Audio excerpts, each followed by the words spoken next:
بسم اللہ الرحمن الرحیم۔ امیر تیمور، دی ارتھ شیکر، جس نے دنیا ہلا ڈالی۔ ایپیسوڈ 29۔ شہر تبریز میں محلِ شام کی بنیاد اس وقت کے بادشاہ آذربائیجان غازان خان نے رکھی تھی۔ غازان خان چنگیز خان کے بیٹوں میں سے ایک تھا، جو سن 1303 عیسوی میں تبریز میں انتقال کر گیا اور محلہ شام میں ہی دفن ہوا تھا۔ تبریز میں داخل ہونے کے بعد تیمور اس کے مقبرے پر گیا اور وہاں قرآن کی سورت تلاوت کی۔ پھر وہ محلہ شام میں غازان خان کی تعمیر کرائی خانقاہ اور مدرسہ دیکھنے چلا گیا۔ خانقاہ میں درویشوں کا ایک گروہ قیام پذیر تھا اور تیمور کو پتہ چلا کہ تبریز کی لڑائی میں ان درویشوں میں سے 12 اس وقت مارے گئے تھے جب مقامی لوگوں نے سلطان احمد کے خلاف علم بغاوت بلند کیا تھا۔ خانقاہ کے درویش اس وقت اجتماعی ذکر میں مصروف تھے، اور پھر ان میں سے ایک نے، جس کے لمبے سفید بال اس کی کمر تک پہنچے ہوئے تھے اور جس کی سفید داڑھی بھی اس کی کمر تک پہنچ رہی تھی، اٹھ کر تیمور کی مداح کی، اور تیمور نے ان درویشوں میں کسی قدر سونا تقسیم کیا۔ تبریز میں تیمور نے علی شاہ گیلانی کی مسجد بھی دیکھی۔ علی شاہ گیلانی غازان خان کا نائب تھا۔ اس نے اپنے خرچ پر یہ مسجد تعمیر کروائی تھی اور ایک قسم کی چھوٹی نہر بھی بنوائی تھی تاکہ اس کا پانی مسجد کے وسط میں سے گزرتا رہے۔ جب تیمور اس مسجد میں داخل ہوا تو اسے یوں لگا کہ گویا اس نے جنت میں قدم رکھ دیا ہو۔ مسجد کے صحن کا فرش سنگ مرمر سے مزین تھا اور اس کی دیواروں پر خوبصورت کاشی کاری کی گئی تھی، اور اس پر یہ کہ صاف شفاف پانی کی نہر صحن کے عین وسط میں بہہ رہی تھی، جس کے کنارے بیٹھ کر لوگ وضو کر رہے تھے۔ تیمور کے تبریز میں داخل ہونے کے 3 روز بعد بازار کھل گئے اور تیمور انہیں دیکھنے نکل کھڑا ہوا۔ تبریز کے تمام بازار ہی دیکھنے کے قابل تھے، تاہم اس کے 2 بازاروں کی تو دنیا میں نظیر نہ تھی۔ ان میں سے ایک جواہرات کا بازار تھا اور دوسرا بازار عنبر فروشان تھا۔ جب تیمور نے جواہرات کے بازار میں قدم رکھا تو وہ دکانوں پر سجے قسم قسم کے جواہرات دیکھ کر حیران رہ گیا۔ ہر دکان کے سامنے خوبصورت نوجوان مرد کھڑے تھے جو لوگوں کو دکانوں میں آ کر جواہرات خریدنے کی دعوت دے رہے تھے۔ ان خوبصورت نوجوان مردوں نے رنگ برنگے ریشمی لباس پہن رکھے تھے اور سر پر ایسے دیدہ زیب عمامے باندھ رکھے تھے جن کے ساتھ پرندوں کے پر جڑے ہوئے تھے۔ معلوم ہوا کہ وہاں زیورات وغیرہ کی خریدار زیادہ تر عورتیں تھیں، اور اسی لیے دکاندار خوبصورت نوجوان مردوں کا بطور معاون انتخاب کرتے اور انہیں دکانوں کے سامنے خوبصورت لباس پہنا کر کھڑا کر دیتے تھے۔ تبریز کا دوسرا اہم بازار یعنی بازار عنبر فروشاں جواہرات کے بازار کے بالکل ساتھ تھا۔ اس بازار میں قدم رکھتے ہی تیمور کو چاروں طرف سے دل موہ لینے والی خوشبوؤں نے گھیر لیا۔ عنبر کے علاوہ اس بازار میں ہر طرح کی خوشبوئیں فروخت کی جا رہی تھیں۔ تبریز کی یہ خاص خوشبوئیں مخصوص کارخانوں میں تقطیر کی جاتی تھیں، اور یہاں ملنے والی سرخ گل محمد اور زرد گل محمد نامی خوشبوئیں دنیا بھر میں اپنی مثال آپ تھیں۔ تیمور کو بھی پیغمبر اسلام حضرت محمد مصطفیٰ صلی اللہ علیہ وسلم کی طرح خوشبویات سے لگاؤ تھا، اور اچھی خوشبو اسے لذت بخش خوشی سے سرشار کر دیتی تھی۔ خوشبو کا لطف ان لذتوں میں سے ہے جو انسان کو کمزور اور سست نہیں بناتا، اس لیے تیمور اس لذت کو جائز سمجھ کر خوب لطف لیتا تھا۔ تیمور کو بتایا گیا کہ پھولوں کے موسم میں تبریز کے لوگ سرخ گل محمدی یا زرد گل محمدی کے ایک خروار کے اتنا وزن جو ایک گدھا اٹھا سکے، ایک مشخال عطر نکال سکتے تھے، اور اس مقدار کے عطر کی قیمت 5 گرام سونا تھی۔ چونکہ خوشبویات کی تقطیر پر کافی خرچ اٹھتا تھا، اس لیے تبریز کی خوشبویات پوری دنیا میں برآمد کی جاتی تھیں اور ساری دنیا میں ان کا چرچا تھا۔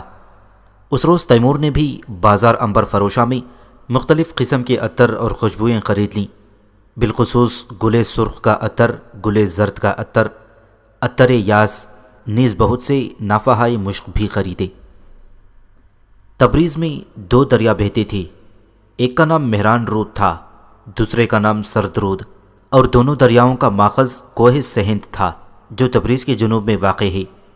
ان دونوں دریاؤں کا پانی اس قدر ٹھنڈا ہوتا تھا کہ تبریز کے لوگوں کو برف کی ضرورت نہ پڑتی تھی، اور برف کو صرف انتہائی امیر لوگ شوقیہ طور پر استعمال کرتے تھے۔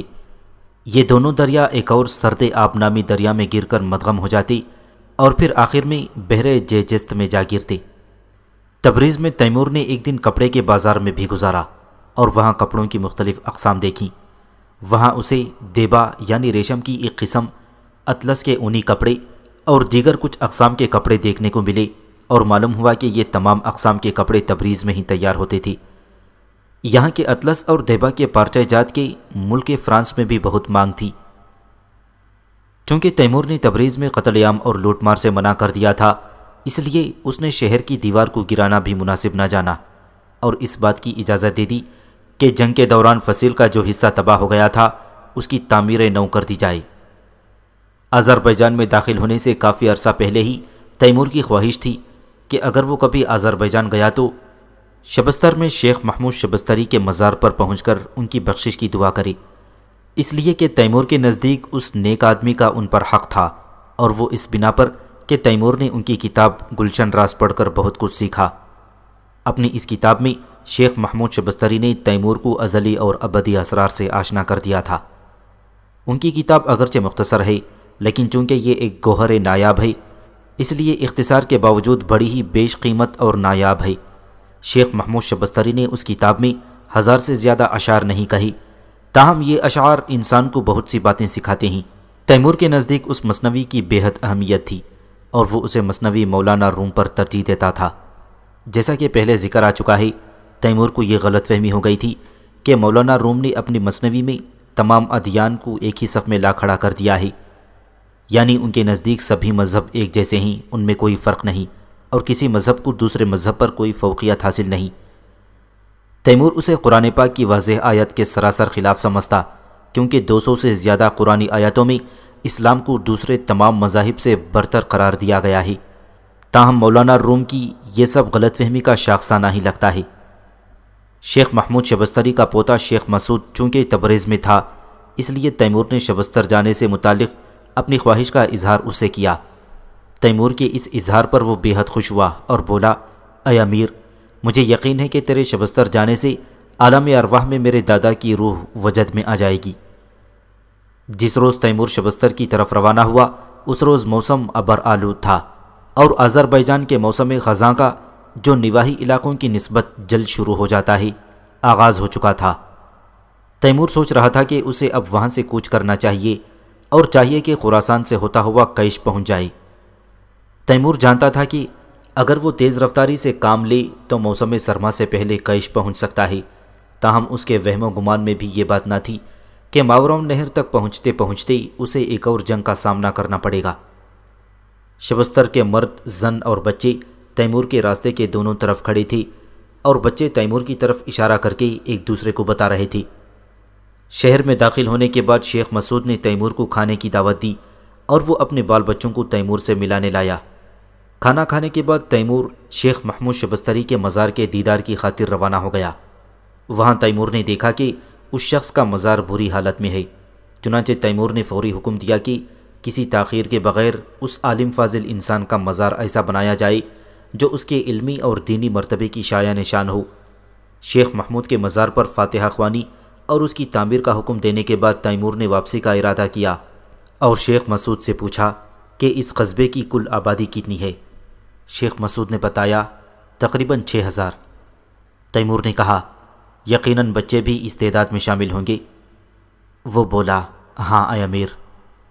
اس پر تیمور نے کہا اللہ تعالیٰ فرماتا ہے کہ جب کسی قوم میں کوئی نیک آدمی پیدا ہوتا ہے اور وہ نیک اعمال اور ثواب کے حصول کی طرف مائل ہوتا ہے تو اس کے اعمال کی برکت اس کی قوم کے بھی شامل حال ہو جاتی ہے۔ تیرا دادا بھی ایک نیکوکار شخص تھا اور اس نے دین اسلام کی بے حد خدمت کی ہے، چنانچہ اس کے اعمال کی برکت تمام افراد قوم میں شامل حال ہوتی ہے۔ شیخ مسعود نے پوچھا اے امیر، یہ جو کچھ آپ نے کہا ہے اس سے آپ کی کیا مراد ہے؟ تیمور نے جواب دیا میں تجھے کہ تو شیخ محمود کا پوتا ہے 1000 دینار دیتا ہوں اور اس قصبے کے ہر ایک باشندے کو، یعنی ہر مرد و عورت کو جس کی عمر بچپن کی حدوں سے گزر چکی ہے 5 دینار زر بخشتا ہوں، اور یہ سب تیرے دادا کے اعمال کی برکت ہے جو اس قوم کے تمام افراد کی شامل حال ہوئی ہے۔ پھر قصبے کے تمام افراد میں تقسیم زر کی ترتیب تیمور نے اپنے خزانے دار پر چھوڑ دی۔ پھر شبستر سے واپسی کے بعد تیمور کوچ کے لیے تیار ہو گیا اور اردبیل کے راستے سے لوٹنے کا فیصلہ کر لیا۔ اردبیل کا قدیم نام بازان فیروز تھا۔ تیمور جب اردبیل کے قریب پہنچا تو وہاں کا امیر خانقاہ کے تمام بڑے بڑے مشائخ کو ہمراہ لے کر اس کے استقبال کو آیا۔ جب تیمور شہر میں داخل ہوا تو معلوم ہوا کہ وہ ایک کافی بڑا شہر ہے جس کی فصیل مربع شکل میں ہے۔ اردبیل میں تیمور کے قیام کے لیے ایک باغ مخصوص کیا گیا۔ خانقاہ کے بڑے شیخ نے تیمور کی میزبانی اپنے ذمے لینا چاہی، مگر تیمور نے اسے کہا، تو خواہ خود زحمت نہ ڈال، میں نہیں چاہتا کہ تو میری میزبانی کا خرچ برداشت کرے۔ تیمور کو علم تھا کہ اردبیل کی خانقاہ کا بڑا شیخ اور وہاں کے دوسرے مشائخ بھی شیعہ ہیں، اور اگر وہ اس کی اطاعت نہ کرتے تو وہ ضرور انہیں قتل کرا دیتا، مگر چونکہ ان سب نے اس کی اطاعت قبول کر لی تھی اس لیے اس نے انہیں آزار پہنچانا مناسب نہ جانا۔ تاہم تیمور یہ نہیں چاہتا تھا کہ ان کا مہمان بنیں اور وہ یہ کہہ سکیں کہ تیمور پر ان کا احسان مہربانی ہے اور تیمور نے ان کا کھانا کھایا ہے۔ تیمور جس وقت اردبیل میں داخل ہوا عصر کا وقت ہو چلا تھا۔ اس نے حکم دیا کہ خانقاہ کا بڑا شیخ اور وہاں کے مشائخ میں سے 2 شیوخ جو دوسروں میں ممتاز ہوں اس کے پاس آئیں۔ تیمور ان سے گفتگو کرنا اور یہ جاننا چاہتا ہے کہ وہ کیا کہتے ہیں اور دین کے بارے میں ان کا نظریہ کیا ہے۔ جب وہ لوگ آ گئے تو تیمور نے انہیں پاس بٹھا کر بڑے شیخ سے دریافت کیا، تیرا کیا دین ہے؟ اس نے جواب میں کہا، میں مسلمان ہوں۔ تیمور نے اس سے پوچھا، یہ بتا دین اسلام کے اصول کیا ہیں؟ اس نے جواب دیا، توحید، عدل، نبوت، امامت اور میعاد، یعنی لوٹ کر جانے کی جگہ، مراد آخرت۔ تیمور نے پوچھا، میرے عقیدے کے مطابق دین اسلام کے 3 اصول ہیں اور وہ یہ ہیں توحید، نبوت اور میعاد۔ تو نے کس بنا پر ان 5 اصولوں کی بات کی ہے؟ شیخ نے جواباً کہا، اگر 2 اصول 3 اصولوں کے ساتھ بڑھا دیے جائیں تو وہ ان 3 اصولوں کی تائید کرتے ہیں اور ان کو محکم کرتے ہیں۔ اگر یہ 2 اصول ان 3 اصولوں کو کمزور کرتے ہیں تو پھر تجھے ان پر اعتراض کا حق تھا، لیکن چونکہ وہ 3 اصولوں کو محکم کرتے ہیں لہٰذا تجھے ان پر کسی قسم کا اعتراض نہ ہونا چاہیے۔ تیمور نے کہا، جو تو کہہ رہا ہے وہ بدعت ہے اور کسی کو اسلام میں بدعت ایجاد نہ کرنی چاہیے۔ خانقاہ کا بڑا شیخ جسے وہ لوگ روحانی پیشوا کہہ کر پکارتے تھے کہنے لگا، اے امیر، بدعت تو وہ ہے جو قرآن پاک کے واضح فرمودات کے خلاف ہو۔ کیا قرآن پاک میں کہیں یہ لکھا ہوا ہے کہ دین کے 3 بنیادی اصول ہیں؟ تیمور نے کہا، اگرچہ اسلام کے 3 بنیادی اصولوں کا الگ سے قرآن پاک میں ذکر نہیں آیا، لیکن قرآن کی آیات کے مجموعی نتیجے سے یہ بات سامنے آتی ہے کہ دین کے اصول 3 ہیں، پہلا توحید، دوسرا رسالت یا نبوت اور تیسرا میعاد یعنی آخرت۔ جو کوئی بھی مسلمان ہو اسے ان تینوں اصولوں پر لازماً اعتقاد رکھنا چاہیے۔ خانقاہ کا شیخ کہنے لگا، ہم قرآن پاک کی آیات سے اس طرح نتیجہ نکالتے ہیں کہ دین کے 5 اصول ہیں، پہلا توحید، دوسرا عدل، تیسرا نبوت، چوتھا امامت اور 5واں میعاد۔ کیا اے امیر والا تو مجھے اجازت دیتا ہے کہ میں قرآن پاک کی وہ آیات تلاوت کر کے سناؤں جن میں اللہ تعالیٰ کے عدل و انصاف کے بارے میں بات کی گئی ہے؟ تیمور نے کہا، اے شخص، مجھے پورا قرآن حفظ ہے اور میں بخوبی جانتا ہوں کہ کس آیت مبارکہ میں خدا کے عدل و انصاف کا ذکر ہے، لیکن اس طرح تو قرآن پاک میں بہت سی ایسی آیات بھی ہیں جن میں اللہ تعالیٰ کے علم و فضل کے بارے میں بات کی گئی ہے، اور اسی طرح قرآن میں بہت سی ایسی آیات ہیں جن میں اللہ تعالیٰ کے رحم و کرم کا ذکر ہے۔ قرآن پاک کی پہلی آیت ہی بسم اللہ الرحمن الرحیم ہے، جس میں خدا کی 2 صفتوں رحمان اور رحیم کی بات ہوئی ہے، اور میں تجھے قرآن پاک کی ایسی آیات بھی پڑھ کر سنا سکتا ہوں جن میں اللہ تعالیٰ کی ایک اور صفت یعنی صفت قہار کے بارے میں بات ہوئی ہے۔ تو کیا اس صورت میں یہ نتیجہ نکالنا چاہیے کہ دین کے اصول 6 ہیں، اول توحید، دوسرا علم، تیسرا رحم، چوتھا قہر، 5واں نبوت اور 6واں آخرت؟ خانقاہ کا بڑا شیخ بولا، اے امیر، ہمارے عقیدے کے مطابق دین کے 5 اصول ہمارے سردار و پیشوا امیر المؤمنین حضرت علی کرم اللہ وجہہ کے اخذ کردہ ہیں، اور اگر تو ان اصولوں کو نہیں مانتا تو اس پر مزید بحث کی ضرورت نہیں، لکم دینکم ولی دین۔ اب تیمور نے کہا، اے شخص، ٹھیک ہے، ہم اس موضوع کو چھوڑ دیتے ہیں اور کچھ اور بات کرتے ہیں۔ میں نے سنا ہے کہ تو خانقاہ کا مذہبی پیشوا ہے اور لوگوں کو رہنمائی فراہم کرتا ہے، تو پھر مجھے یہ بتا کہ تو لوگوں کی کیا رہنمائی کرتا ہے اور وہ تیری رہنمائی سے کیا نتیجہ نکالتے ہیں؟ خانقاہ کا شیخ بولا، اے امیر، انسان کا نفس کبھی مطمئن نہیں ہوتا۔ انسان جتنا بھی کھا پی لے یا شہوت رانی سے کثرت سے کام لے، اسی قدر اس کا نفس مزید کی تمنا کرتا ہے۔ لہٰذا انسان کی بدقسمتی اور حقیقت یہ ہے کہ اس کا حریص نفس کبھی مطمئن نہیں ہوگا اور اس کی حرص اور شہوت پرستی کی کوئی حد مقرر نہیں ہے۔ میں لوگوں کو اس بات کی رہنمائی کرتا ہوں کہ وہ اپنے نفس پر قابو رکھیں، اور یہ کام کم کھانے سے شروع ہوتا ہے۔ جب آدمی کم کھاتا ہے تو وہ کم سوتا ہے، اسی طرح کم کھانے کے نتیجے میں اسے دنیا کے مردار کی کم ہی ضرورت پڑتی ہے، اور یوں انسان کا نفس بھی دنیاوی حرص و شہوت کا کم شکار ہوتا ہے۔ میں لوگوں سے کہتا ہوں کہ تم نجات کے راستے میں پہلا جو قدم اٹھاؤ گے وہ لازماً کم خوراک کھانا ہے۔ تیمور نے کہا، مرحبا اے نیک شخص، میں نے یہ بات خود اپنے تجربے میں پائی ہے، اور جب بھی میں نے یہ چاہا کہ کم سوؤں اور زیادہ کام کروں تو میں کم کھاتا ہوں۔ خانقاہ اردبیل کا مذہبی پیشوا بولا، اس پہلی رہنما ہدایت کے بعد میں لوگوں کو یہ نصیحت کرتا ہوں کہ وہ گناہ سے بچیں تاکہ ان کے اندر فساد اور بگاڑ کی عادت چڑھ نہ پائے، کیونکہ انسان جس طرح کی روش اپنائے گا اسی طرح کا کردار ڈھلتا چلا جائے گا۔ اگر وہ خود کو اس بات پر آمادہ کرے کہ وہ گناہوں سے دور رہے گا تو اس کے اندر وہ اسی طرح ڈھل جائے گا کہ وہ گناہ کا مرتکب نہ ہوگا۔ اسی طرح اگر وہ خود کو گناہوں میں آلودہ کر لے گا تو اس کی صورتحال ایسی ہو جائے گی کہ وہ گناہوں کے بغیر زندگی گزار ہی نہیں سکے گا۔ میرے نزدیک تو کم خوری ہی گناہوں سے بچنے اور دور رہنے کی کنجی ہے۔ اس پر تیمور بولا، اے نیک مرد، میں تیری اس بات کی بھی تصدیق کرتا ہوں، کیونکہ میں نے یہ بھی تجربہ کر کے سچ پایا ہے کہ جو کوئی چاہتا ہے کہ وہ نجات پائے اسے گناہوں سے دور رہنا چاہیے۔ اس گفتگو کے بعد تیمور نے خانقاہ کے شیخ سے اس کا نام پوچھا۔ اس نے جواب دیا کہ اس کا نام صدر الدین ہے۔ تیمور نے اس سے پوچھا، تیری اور خانقاہ میں رہنے والے دوسرے لوگوں کی روزی روٹی کا وسیلہ کیا ہے؟ اس نے بتایا، بعض لوگوں کو مجھ سے محبت ہے، یہ لوگ اپنی دولت وغیرہ کا کچھ حصہ خانقاہ کے لیے وقف کر دیتے ہیں۔ میں اور خانقاہ میں رہنے والے دیگر درویش اس وسیلے سے اپنی روزی کا سامان کر لیتے ہیں۔ چونکہ ہمارا خرچ زیادہ نہیں اور ہم لوگ قناعت سے زندگی بسر کرنے کے عادی ہو چکے ہیں، اس لیے ہم لوگ محتاجی کے بغیر زندگی بسر کر رہے ہیں۔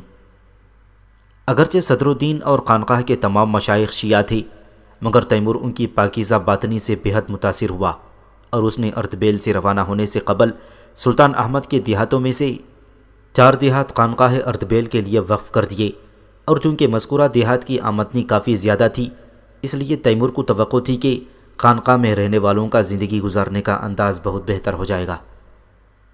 جب صدر الدین اور اس کے دونوں ساتھی چلے گئے تو تیمور باغ میں ٹہلنے لگا تاکہ باغ کے پھل پھولوں کا نظارہ کر سکے، لیکن حیران کن طور پر اسے باغ میں ایک بھی پھل نظر نہ آیا۔ تیمور نے اس کا سبب دریافت کیا کہ باغ میں میوہ دار درخت کیوں نہیں لگائے گئے۔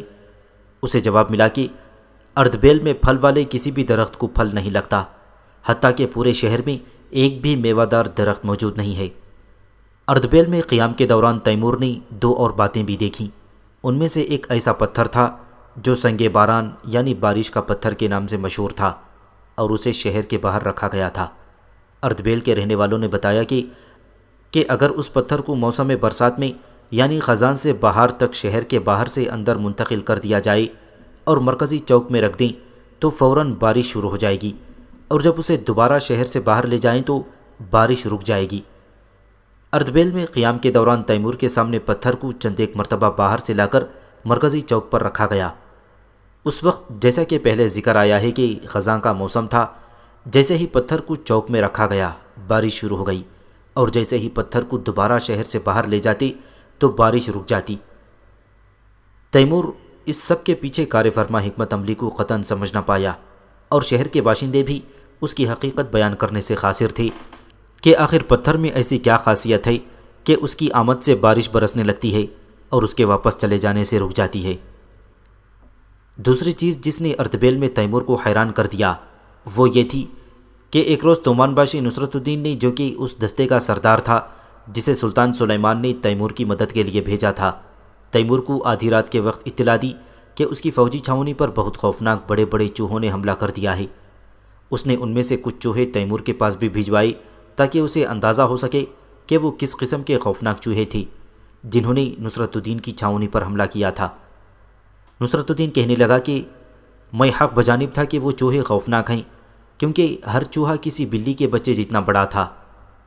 تیمور کو حیرت اس بات کی ہوئی کہ اس خوفناک چوہوں نے نصرت الدین کی لشکرگاہ پر حملہ کیا تھا، مگر جہاں تیمور اپنی بقیہ فوج کے ساتھ ٹہرا ہوا تھا اس طرف وہ حملہ آور نہ ہوئے تھی۔ یہ بات اگلی صبح تک بھی واضح نہ ہو سکی، تاہم جب دن نکل آیا تو اردبیل کے لوگوں نے تیمور کو اصل حقیقت سے آگاہ کیا کہ آخر ان خوفناک چوہوں نے نصرت الدین کی لشکرگاہ کو ہی کیوں نشانہ بنایا تھا۔ دراصل رومی سپاہیوں کی دوران جنگ خوراک پکی ہوئی گندم پر مشتمل ہوتی تھی، جو کچھ اس طرح تیار کی جاتی تھی کہ سفر پر نکلنے سے پہلے گندم کو پکا کر دہی اور پانی کے آمیزش یعنی لسی میں بھگو دیتی تھی اور اس پر ایک جنگلی بوٹی چھڑک دی جاتی تاکہ وہ خوشبودار ہو جائے۔ جب یہ گندم لسی میں اچھی طرح مل جاتی تھی تو لذیذدار ہو جاتی اور وہ اسے گندم کے گولوں کی شکل دے لیتے جو ایک کوفتے کی حجم کے برابر ہوتی۔ گندم کے دانے باہم مل جاتے اور ان بگولوں کو خشک ہونے کے لیے رکھ دیا جاتا۔ اس کے بعد وہ ان گولوں کو تھیلوں میں ڈال لیتے اور فوج کے ساتھ لے جاتے۔ جب یہ سپاہی کہیں قیام کرتے تو اس سے پہلے تیار شدہ خوراک کو برتنوں میں ڈال کر ابال لیتے اور یہ جلدی سے ایک گرما گرم لذیذ کھانے کی شکل میں سپاہیوں کے سامنے حاضر ہو جاتی۔ یہاں صرف ایک بات تھی جس سے رومی سپاہی بے خبر تھے، اور وہ یہ کہ وہ اس غذا کی تیاری کے لیے جو خوشبودار جنگلی بوٹی چھڑکتے تھے وہ اردبیل کے چوہوں کو اپنی طرف کھینچتی تھی۔ اردبیل کے باشندے اسی وقت سے اس بوٹی کا استعمال نہ کرتے تھے، اور یہ بوٹی اردبیل کے عطاروں اور دوا فروشوں کی دکان پر بھی نہیں ملتی تھی، کیونکہ ہر کوئی یہ بات جانتا تھا کہ اگر اس بوٹی کو گھر یا دکان میں رکھا گیا تو وہ گھر یا دکان چوہوں کے حملے کا نشانہ بن جائے گا۔ اس رات رومی فوجی اس خوفناک چوہوں سے ساری رات لڑتے اور انہیں مارتے رہے، مگر پھر بھی وہ ان چوہوں کی فوج ظفر موج کو نہ روک سکے جو قطار در قطار ان پر حملے کر رہے تھے۔ جب صبح طلوع ہوئی تو چوہے خود بخود ان کی لشکرگاہ سے بھاگ گئے، کیونکہ چوہے دن کی روشنی سے خوف کھاتے ہیں، مگر جانے سے پہلے وہ رومی سپاہیوں کی خوراک کا ذخیرہ پوری طرح چٹ کر گئے، اور یوں نصرت الدین کے لیے اس کے سوا کوئی چارہ نہ بچا کہ وہ اپنے سپاہیوں کے لیے مقامی لوگوں سے اشیاء خوردنی خرید لے۔ موسم سرما کی آمد تھی اور تیمور بیزنطیوم فتح کرنے کی خاطر واپس روم لوٹ سکتا تھا۔ تیمور کو بتایا گیا تھا کہ آذربائیجان اور روم میں موسم سرما انتہائی سرد ہوتا ہے، جس سے فوجی نقل و حرکت بالکل معطل ہو کر رہ جاتی ہے، لہٰذا معقول بات یہی تھی کہ تیمور جس قدر جلد ممکن ہوتا واپس وطن پہنچ جاتا اور موسم سرما ماوراء النہر میں گزار کر باہر کے موسم میں بیزنطیوم کا رخ کرتا۔ بیزنطیوم پر حملے کو ملتوی کرنے کا ایک فائدہ یہ بھی تھا کہ اس وقت تک وہ بحری جہاز بھی پہنچ جاتے جو تیمور نے بادشاہ فرانس سے منگوائے تھے، اور اس کے علاوہ روم کی بندرگاہ پر تیمور کے حکم سے تیار کیے جانے والے بحری جہاز بھی مکمل ہو جاتی۔ چنانچہ تمام مطلوبہ جہازوں کے حاصل ہو جانے کے بعد تیمور قسطنطنیہ پر بھرپور حملہ کر سکتا تھا۔ تیمور نے سلطان سلیمان کو خط لکھ کر ہدایت کی کہ جہازوں کی تیاری کے اس کام سے ہرگز غافل نہ ہو جسے اس کے باپ نے تیمور کے حکم پر شروع کروایا تھا اور جس کے تحت موسم بہار تک جہازوں کی تیاری کا کام مکمل ہونا تھا۔ اس کے بعد تیمور نے نصرت الدین اور اس کے سپاہیوں کو رخصت کر دیا، کیونکہ اب اسے ان کی مزید ضرورت نہ تھی تاکہ وہ سردیوں کی آمد سے قبل روم پہنچ جائیں۔ تیمور نے نصرت الدین کے ہر سپاہی کو بطور اضافی اجرت 3 دینار عطا کیے اور ان کے سردار نصرت الدین کو 300 دینار۔ پھر تیمور اپنی فوج کے ساتھ قزوین اور رے کی طرف روانہ ہو گیا۔ شہر رے پہنچ کر تیمور نے وہاں موسم خزاں کو اس قدر خوشگوار پایا کہ اگرچہ اسے واپس وطن پہنچنے کی جلدی تھی مگر اس نے وہاں 2 دن قیام کا فیصلہ کر لیا۔ تیمور جب شہر رے سے خراسان کی طرف روانہ ہوا تو ان کا ہراول دستہ جس کے ذمے ان کے لیے اشیاء خوراک، چارہ اور دیگر ضروری اشیاء کی قبل از وقت فراہمی تھی، نشاپور کے ویرانے سے گزر کر طوس کی طرف بڑھ چکا تھا۔ جس روز تیمور سبزوار سے گزر رہا تھا تو وہاں کٹے ہوئے سروں کے بچے کچے مینار جو تیمور نے بنوائی تھی ابھی تک نظر آ رہی تھی۔ تیمور کو معلوم تھا کہ جب تک مقتولوں کی کھوپڑیوں کی ہڈیاں باقی ہیں سبزوار میں کوئی بھی اس کے خلاف بغاوت کرنے کی جرات نہ کر سکے گا۔ جب تیمور طوس پہنچا تو اسے وہ شہر ویران دکھائی دیا اور لوگ ملبے کے نیچے سے لاشیں نکالنے میں مصروف تھے۔ تیمور سمجھ گیا کہ اس کے وہاں پہنچنے سے قبل شدید زلزلہ آیا ہے جس نے رات کے وقت سوتے ہوئے شہر کو تباہ و برباد کر دیا۔ چونکہ اکثر لوگ سو رہے تھے لہٰذا ان کی اکثریت ملبے تلے دب کر ہلاک ہو گئی تھی۔ تیمور نے اپنے ایک سردار اور طوس کے 2 مقامی نمائندوں کو یہ ذمہ داری سونپی کہ وہ طوس میں گھروں کی دوبارہ تعمیر کی نگرانی کریں۔ اس نے ہدایت کی کہ آس پاس کے دیہات سے مزدور اور سامان تعمیر حاصل کیا جائے اور ان کو تیمور کے خزانے سے ادا کیا جائے تاکہ لوگوں کے گھر جلد از جلد دوبارہ تعمیر ہو سکیں۔ اس لمحے تیمور کو احساس ہوا کہ اس کے صحرا میں زیادہ قیام کرنے کا ایک فائدہ یہ ہے کہ وہ زلزلے کی مصیبت سے محفوظ رہتا۔ چونکہ تیمور کا ٹھکانہ مستقل طور پر صحرا ہوتا اور وہ صحرا میں خیمے تلے رہتا تھا، لہٰذا اگر زلزلہ آ بھی جاتا تو وہ ہلاکت سے بچا رہتا۔ اس وقت تک تیمور کے وطن یعنی شہر کیش کی تعمیر مکمل ہو چکی تھی۔ جیسا کہ پہلے ذکر آیا ہے، تیمور نے دنیا بھر کے سلاطین کو شہر کیش آنے اور اس خوبصورت شہر کا نظارہ کرنے کی دعوت دینے کا فیصلہ کیا تھا۔ تیمور نے 42 سلاطین کو، جن میں چین کے بادشاہ کے سوا سبھی تیمور کے باجگزار تھے، دعوت نامے ارسال کیے کہ وہ 2 سال کے عرصے کے دوران موسم بہار میں آ کر شہر کیش دیکھیں۔ تیمور نے یہ دعوتی خطوط 2 سال پہلے اس خاطر بھجوائے تھے تاکہ اس وقت تک مذکورہ سلاطین ضروری امور سے فراغت حاصل کر لیں اور شہر کیش کی طرف مناسب وقت پر نکل کھڑے ہوں، اور جب شہر کیش پہنچیں تو عین موسم بہار عروج پر ہو۔ موسم بہار شہر کیش کا بہترین موسم تھا۔ تمام سلاطین نے تیمور کی دعوت قبول کر لی اور جواباً خطوط ارسال کیے کہ وہ مقررہ وقت پر پہنچ جائیں۔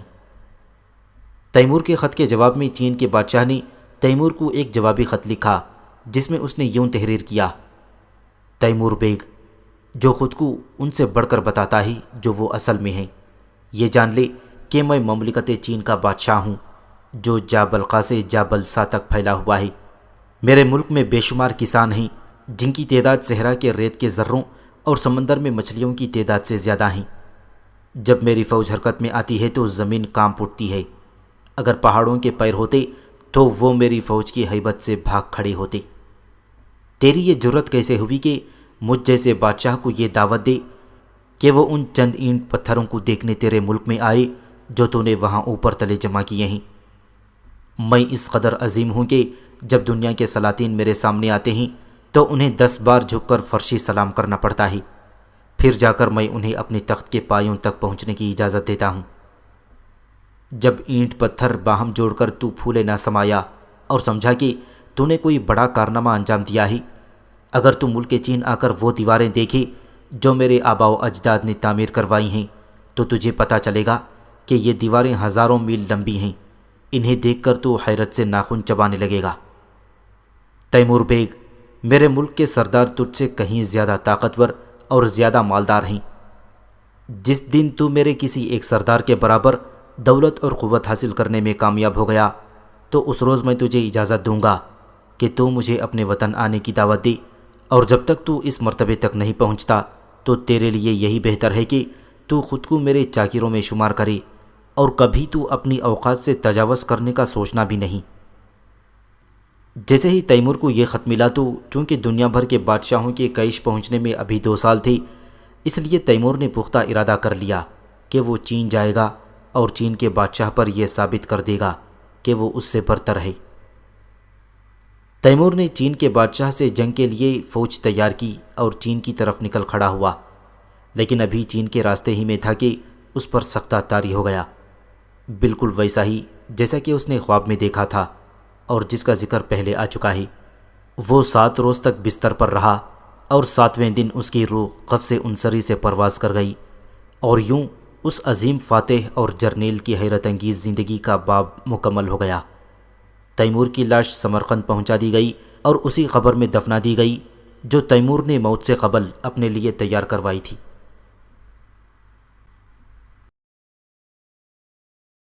اللهم اجعل في قلبي نورا